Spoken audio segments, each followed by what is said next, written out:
ঠিক জানতাম তুই এখানেই থাকবি। তোর কষ্ট হচ্ছে না দিদি? কষ্ট তো হচ্ছেই, সেই ছোটবেলা থেকেই তো এই বাড়ি, তারই ইট পাথর, দরজা জানলা, বারান্দা, উঠোন, এই সবের মধ্যেই বড় হয়েছি। ওই যে ইটের বড় গেটটা, ওর চারপাশে কত লুকোচুরি খেলতাম রে দিদি। দেখ ওরা কেমন ভেঙে ফেলেছে, একটুও মায়া দয়া হচ্ছে না ওদের। ওদের কেন মায়া দয়া হতে যাবে? ওরা পয়সা নিচ্ছে ভাঙার জন্য, ভাঙাটাই তো ওদের কাজ। কিন্তু আমি ভাবতেই পারছি না এই গেটটা কাল থেকে আর থাকবে না। কেন এটা ভেঙে দিল রে দিদি? এটা তো ভালোই ছিল। আমাদের 250 বছরের পুরনো বাড়ি, দুই দিকে দুই বিশাল এই গেট। এখন এই বাড়ি যখন থাকবে না, তাহলে গেট দিয়ে আর কি হবে? আমি তো বাবাকে কত বললাম বাড়িটা একেবারে ভেঙে না ফেলতে। এতদিন তো মোটামুটি সারিয়ে নিয়েই চলছিল, হঠাৎ করে ভাঙার কি দরকার ছিল? আমিও কত বলেছি আমার বাবাকে, রীতিমতো ঝগড়াও করেছি। জেঠুও শুনলো না তোর কথা। বল। বাবা কাকাদের হাতে সবকিছু নেই রে, সেই কবেকার এই বাড়ি। তখন তো যৌথ পরিবার ছিল, এখন হাজার শরিক, বাড়ির ভাগিদার অনেক। তবে বাড়ি সারানোর বেলা কেউ নেই।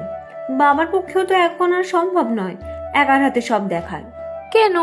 সবাই তো যে যার নিজের বাড়ি, ফ্ল্যাট সব করে নিয়েছে। শুধু আমাদেরই তো এই বাড়ি ছাড়া অন্য কোথাও থাকার জায়গা নেই। তাও ওরা কেন আসবে এ বাড়ির ভাগ বসাতে? ছাড়, ওসব বড়দের ব্যাপার, তোর আমার মাথা গলিয়ে লাভ নেই। ইস, দেখ মিঠি, কত মজবুত ছিল এই গেটগুলো, ভাঙতে এদের ঘাম বেরিয়ে যাচ্ছে। আমার খুব কান্না পাচ্ছে রে দিদি। তুই জেঠুকে বল না আর একবার, আমিও আমার বাবাকে বলি। এখন আর বলে কি হবে? এই মিঠি, আবার কাঁদছিস তুই? আচ্ছা চল বাবার কাছে যাই। তুইও কাঁদছিস রে দিদি? ধ্যাত, আমি কেন কাঁদবো? তোরও চোখে জল, আমি ঠিক জানি। তোরও আমার মতো খুব দুঃখ হচ্ছে। চল জেঠুর কাছে যাই। কিরে, তোরা আবার এখানে ঘুরছিস কেন? চারিদিকে সব ভাঙাভাঙি চলছে, কিছু এসে মাথায় পড়লে তো বিপদ হবে। তুমিও তো একা একা এখানে বসে আছো, তোমার যদি কিছু হয়? আমার আবার কি হবে? এই ভূতের বাড়ির আমি এক জ্যান্ত ভূত একটা। পারলাম না, এই 14 পুরুষের বাড়িটা রক্ষা করতে পারলাম না। ও জেঠু, তুমি ওদের বারণ করো না। এই বাড়িটা একটু সারিয়ে নিলেই আমরা সবাই আবার একসাথে থাকতে পারবো। তার হয় না মা, এবারই সারিয়ে নেওয়ার সামর্থ্য নেই আর। যাক, যা হয়েছে ভালোই হয়েছে। ভালো হয়েছে কেন বলছো বাবা? তোমার কি কষ্ট হচ্ছে না বলো? বুকের ভেতরের কষ্ট কি আর মুখে বলে বোঝানো যায় রে মা? 250 বছরের পুরনো বাড়ি, বুঝলি?